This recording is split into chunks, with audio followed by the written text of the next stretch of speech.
Market के महारथी में आपका स्वागत है। आपके साथ मैं हूं मानसी दवे। और भारतीय बाजार में इस वक्त अगर आप देखें लंबी अवधि के लिए लगभग तमाम जानकारों का ये मानना है कि अंडरटोन जो है वो बुलिश है। भारतीय बाजार की अपनी चाल है और वो तेजी की तरफ लगातार बढ़ने की कोशिश जरूर करते हैं।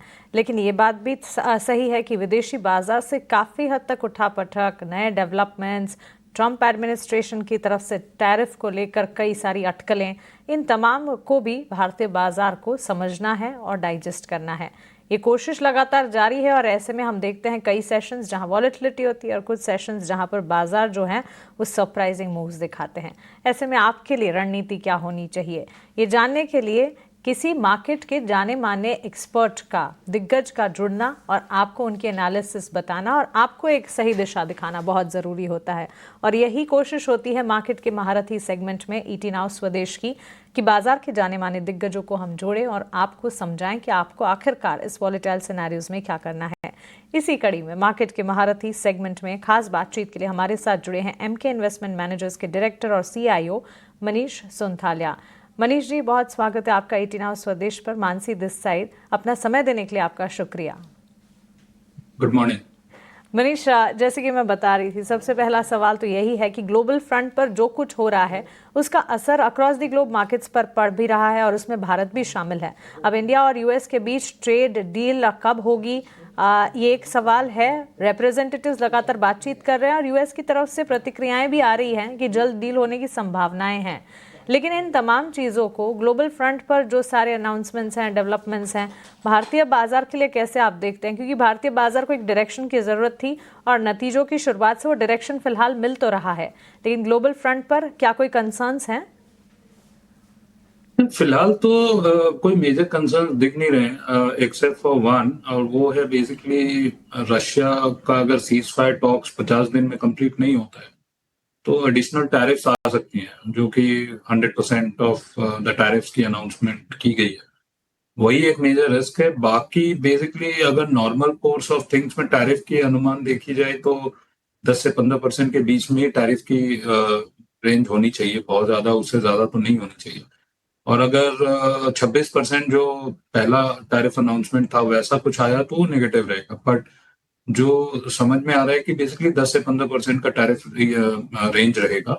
और जो रशिया वाला मैटर है वो आशा करते हैं कि सॉल्व हो जाए, बट उस पर बहुत ज्यादा कोई क्लैरिटी नहीं है। यही एक बेसिकली हिच है। Otherwise I think macros India के लिए तो काफी फेवरेबल है compare to global markets. And जो हमारा मेजर कंसर्न है वो बेसिकली ऑयल पर है, और अभी जियोपॉलिटिकल सिचुएशन मोर और लेस थोड़ा स्टेबल है, तो ऑयल बहुत ज्यादा फ्लेयर होता दिखता नहीं है। इंटरेस्ट रेट कट्स में है, लिक्विडिटी बहुत ज्यादा ठीक है, और कॉर्पोरेट अर्निंग्स वगैरह अनुमान है कि निफ्टी 50 की अर्निंग्स ग्रोथ 5 से 8% के बीच में रहेगी इस क्वार्टर। तो बहुत ज्यादा कोई आउट ऑफ द ऑर्डिनरी कोई अजम्पशन तो दिख नहीं रहा।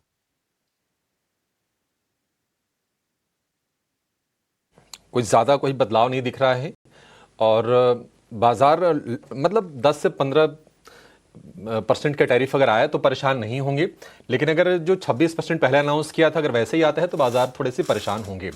मनीष जी, गुड मॉर्निंग, अभिषेक बोल रहा हूँ। एक चीज़ और बताइए सर, अर्निंग सीजन में आपके हिसाब से कहाँ पर अर्निंग बहुत अच्छे आने की आप उम्मीद कर रहे हैं, कहाँ थोड़ी निराशा होगी? और एक और चर्चा होती रहती है कि mid cap versus large cap, तो मिड कैप क्या आपको लगता है कि लार्ज कैप से बेहतर अर्निंग ग्रोथ दिखाएंगे या फिर जो दिग्गज है वही लीड करेंगे? नहीं, बेसिकली अर्निंग्स ग्रोथ तो मिड कैप्स के बेटर आएंगे लार्ज कैप से। अर्निंग्स ग्रोथ ये क्वार्टर में बेसिकली 5 से 8% निफ्टी की अर्निंग्स ग्रोथ होनी चाहिए, और इनमें जो सेक्टर्स लीड करेंगे वो है basically public sector bank, private sector bank. YOY comparison में अर्निंग्स ग्रोथ में थोड़ी सी सुस्ती दिखाई देगी। जो टेक्नोलॉजी सेक्टर और बेसिकली बैंक्स और टेक्नोलॉजी, निफ्टी 50 की 40 से 45% की पूरी जो सेग्रीगेशन है वो ये दो सेक्टर से ही आती है। और इस अर्निंग सीजन में प्राइवेट सेक्टर बैंक थोड़े से कमजोर अर्निंग्स दिखाएंगे और पब्लिक सेक्टर बैंक्स ठीक ठाक अर्निंग्स दिखाएंगे। सो NBFC अच्छे अर्निंग्स दिखाएंगे। टेक्नोलॉजी मिक्स्ड बैग रहेगा, बहुत ज्यादा कोई उम्मीद करनी नहीं चाहिए, क्योंकि जो भी नंबर्स आए हैं उसी लाइंस पर होने चाहिए। आपकी लार्ज कैप 1 से 2% कांस्टेंट करेंसी ग्रोथ होनी चाहिए, और मिड कैप सेगमेंट में उसे थोड़ी बेटर अर्निंग ग्रोथ होनी चाहिए टेक्नोलॉजी पैक से। कंज्यूमर डिस्क्रेशनरी अच्छे नंबर्स पोस्ट करेंगे, कैपिटल मार्केट्स अच्छे नंबर्स पोस्ट करेंगे, और कैपिटल ग्रोथ अच्छे नंबर्स पोस्ट करेंगे, सीमेंट अच्छे नंबर्स पोस्ट करेंगे।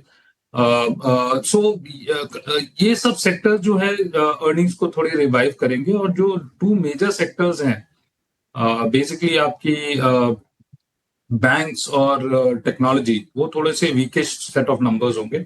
और ऑयल एंड गैस बेसिकली एक ऐसा सेक्टर होगा जो तेज रहेगा, और मेटल्स एक ऐसा सेक्टर रहेगा जो थोड़ा वीक रहेगा। काफ़ी हद तक sector specific earnings wise outlook और आइडिया आप दे रहे हैं, लेकिन एक और सेक्टर है जिस पर बातचीत और आपके राय हम जानना चाहेंगे, वो है फार्मा। और फार्मा अब एकमात्र सेक्टर अकेला नहीं रह गया है, कई सारे सब सेगमेंट्स इसमें बन चुके हैं। Health care, diagnostic, laboratory, cramps, CDMO, और फार्मा क्षेत्र के लिए भी टैरिफ इम्प्लीकेशंस को लेकर कुछ खबरें पिछले दिनों आई थी, उसका इम्पैक्ट था। उसके बाद वो खबरें जो थी वो नेगेट होती हुई भी नजर आई। और एट प्रेजेंट अगर आप देखें, ऑफकोर्स ग्लोबल कनेक्ट से ताल्लुक रखता है जस्ट लाइक आईटी फार्मा भी, लेकिन घरेलू फार्मा कंपनियां डिफेंसिव्स की भूमिका अच्छी तरह से निभाती है, बाजार को वॉलेटाइल मूव्स में भी संभालती है। यहाँ से एक्सपेक्टेशन क्या लगाई जाए? देखिए, डोमेस्टिक फार्मा मार्केट से 10 से 11% की ग्रोथ देखने को मिलेगी। बेसिकली वैल्यू, वॉल्यूम और प्राइसिंग ग्रोथ दो सब मिला के 10 से 11% आईपीएम इंडियन फार्मा मार्केट जो ग्रो होती है, वो डोमेस्टिक जो डिफेंसिवनेस है सेक्टर की वो रहेगी। जेनेरिक एक्सपोर्ट में बहुत ज्यादा कोई मार्जिन आजकल बनता नहीं है। जो बेसिकली यूएस जो हमारा सबसे बड़ा जेनेरिक्स मार्केट है, मार्जिन बहुत ही वीक है, और कई तो players generic segment overseas market में विकेट कर रहे हैं, पर्टिकुलरली यूएस, क्योंकि बहुत ज्यादा प्राइस इरोजन है, कॉम्पिटिटिवनेस, और फिर ये टैरिफ की पूरी गुंजाइश। तो जेनेरिक्स बेसिकली एक डाउन बीट सेक्टर है। जो सेक्टर काफी एक्साइटिंग है बेसिकली आपकी सीडीएमओ स्पेस है, और यहाँ पर China plus one strategy basically play out होगा। और दूसरा जो स्पेस काफी स्ट्रॉन्ग दिखता है नेक्स्ट आने वाले दिनों में, वो है आपके हॉस्पिटल सेगमेंट, क्योंकि हेल्थ इंश्योरेंस की पेनिट्रेशन बढ़ रही है, और जो अफोर्डेबिलिटी है पर कैपिटा इनकम के बेसिस पर वो भी बढ़ रही है। So government to private sector जो पुश है in terms of better health care needs, वो भी देखने को मिलेगा। सो हॉस्पिटल एक सेगमेंट बहुत अच्छा है। Diagnostics more less pick and choose in terms of valuation, क्योंकि ग्रोथ तो नॉर्मलाइज हो चुका है, बट फिर भी आपके मार्जिन जो है इनके 25 से 26% और 9-10% की टॉप लाइन ग्रोथ बिल्कुल देखनी चाहिए। बट इधर वैल्यूएशन देखना है कि कौन से कंपनी में वैल्यूएशन सही है। सो नेट आप ये समझ सकते हैं कि domestic CDMO exports which is basically CRAMS and CRDMO, ये काफी स्ट्रांग रहेगा। हॉस्पिटल्स काफी स्ट्रांग रहेगा। डायग्नोस्टिक थोड़ा पिक एंड चूज रहेगा। ठीक है, तो ये विद इन फार्मा और हॉस्पिटल और डायग्नोस्टिक में आपको क्या चूज करना है उसके बारे में भी आपको बहुत ही बारीकी से जानकारी दी है मनीष जी ने। मनीष जी, आखिर में आपके फंड की बातचीत करेंगे जो आपने पिछले महीने लॉन्च किया था, SMID cap growth engine fund. जरा बताएंगे इस फंड के बारे में कि फंड साइज क्या है, इसका ऑब्जेक्टिव क्या है, बेंचमार्किंग किसके अगेंस्ट है, और सबसे क्रूशियल ये किस निवेशक के लिए ये मुफीद है, किसको आप टारगेट कर रहे हैं? तो ये small and mid cap fund है जो स्पेसिफिक आपके small and mid cap segment में ही इन्वेस्ट करेगा। इसकी बेंचमार्क हमारी रहेगी BSE 250 TRI, small cap 250 TRI, एक तो ये रहेगा, और दूसरा जो सेकेंडरी बेंचमार्क जो सब PMS में फॉलो करना होता है वो BSE 500। दो बेंचमार्क रहेंगे, पर basically it's small and mid cap focused fund. ये उन्हीं निवेशक के लिए मुनासिब है जो थोड़ी हायर रिस्क एपेटाइट रखते हैं in the quest to get high returns. तो हमारा यही मानना है कि अगर आपके पास 3 साल से ज्यादा का व्यू पॉइंट है और आप थोड़ी रिस्क एपेटाइट ज्यादा रखते हैं, तो आज की डेट में चूंकि जितनी अमाउंट ऑफ पेसिमिज्म है small and mid cap segment में, वो एक बहुत अच्छा एंट्री प्राइस पॉइंट है from the next 3 years plus view point, क्योंकि वैल्यूएशन काफी कंड्यूसिव है सम ऑफ द सेक्टर्स। और हमारा तो ये मानना है कि ओवर अ 3 year पीरियड ये जो सेगमेंट है स्मॉल एंड मिड कैप, ये आपकी निफ्टी 50 से बेटर अर्निंग्स ग्रोथ रिप्रेजेंट करेगा। और वैल्यूएशन एक ऐसी चीज है इस सेगमेंट में जहां पर आपको केयरफुल रहना पड़ेगा, क्योंकि ग्रोथ तो डेफिनेटली हाई रहेगी, पर यहाँ वैल्यूएशंस भी बहुत आउट ऑफ वैक है। तो यूनिवर्स बहुत ज्यादा बड़ा है, अंडर रिसर्च सेगमेंट है।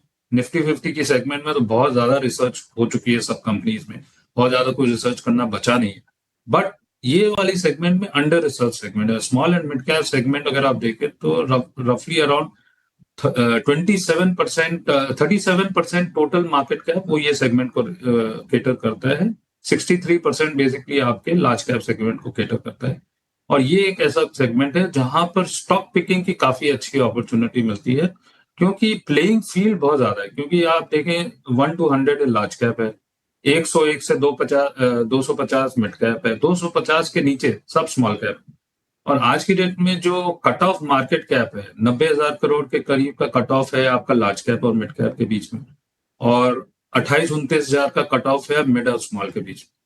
तो ये जो सेगमेंट है 90,000 से नीचे, ये बहुत बड़ा प्लेइंग फील्ड है। और यहाँ पर चूंकि इंडिया की जो ग्रोथ स्टोरी है वो मैनिफेस्ट होगी नेक्स्ट 5 साल में, हम 7-8 ट्रिलियन डॉलर की चुनने वाली, एक एक राज्य जैसे महाराष्ट्र 1 ट्रिलियन डॉलर की इकोनॉमी हो जाएगी, या कर्नाटक 1 ट्रिलियन डॉलर की इकोनॉमी से ज्यादा हो जाएगी, उत्तर प्रदेश 1 ट्रिलियन।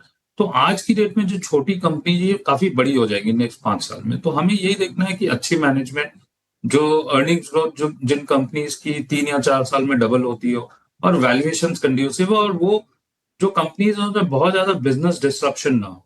ऐसा नजर में रखते हुए हमें ये लगता है कि 3 साल के पॉइंट ऑफ व्यू से यहाँ पर सुपरलेटिव रिटर्न्स बनेगा। इसीलिए हमने जस्ट ये फंड लॉन्च किया है लास्ट मंथ।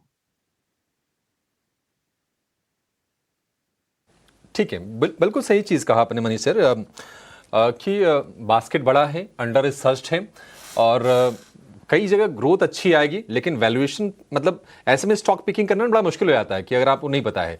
तो ये फंड से आपको ये अपॉर्चुनिटी देते हैं, और हमारे जो दिग्गज जो फंड मैनेजर हैं देश के, उनका काम यही है कि बढ़िया रिसर्च करके अच्छे स्टॉक पिकिंग करके आपके लिए एक बास्केट पूरा लेकर आते हैं फंड्स के जरिए। तो ये फंड है, आप इस पर रिसर्च करके आप इसके बारे में विचार कर सकते हैं।